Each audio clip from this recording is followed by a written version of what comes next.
Steve, what kind of premiums are we talking about for those who sit tight and ride it out?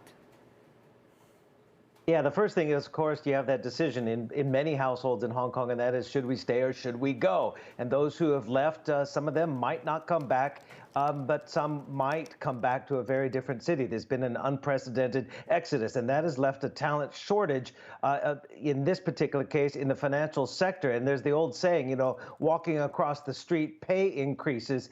And headhunters that Bloomberg News has talked to essentially say that in a normal year, that pay increase, if you go across the street to the competitor and you're valued, you could perhaps get a 15% increase in your salary. What headhunters are now saying, because of the shortage of talent, because of the uncertain future and the uncertain exit strategy on these COVID restrictions, we're seeing upwards of 35% pay increases for retaining or luring people to a competitor. I know there's probably people watching here saying, dang, I should have waited a little longer. But 35% increase is well above what we've been seeing, about 15%. Let me give you the numbers. That's some anecdotal evidence. The numbers kind of tell the background story. New visas issued to foreign financial service workers fell to just 2,500 last year, down nearly 50% from 2018. Okay, there were protests, there were pandemics, there were no flights. We get all that, but still, it's a stark number. More than 140,000 more people have departed Hong Kong this year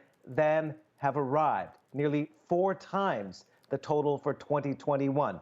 And even Carrie Lam, the chief executive, has talked about there's some fatigue, there's some tolerance, fading tolerance for these restrictions. And I think that was the message that the financial community definitely in the last couple of weeks gave to the chief executive and why she has relaxed some of these restrictions. But watch out.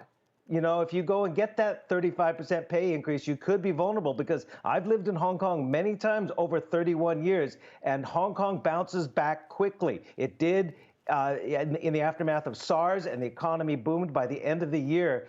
And banks are starting to go back. HSBC is one that's put out an internal memo saying, you know, instead of having only essential people in their offices, they're going to start welcoming back upwards of 30% of their staff to their offices. So is this a long-term recovery and a trend in the right direction? And what's that going to mean for those who did get those big pay increases?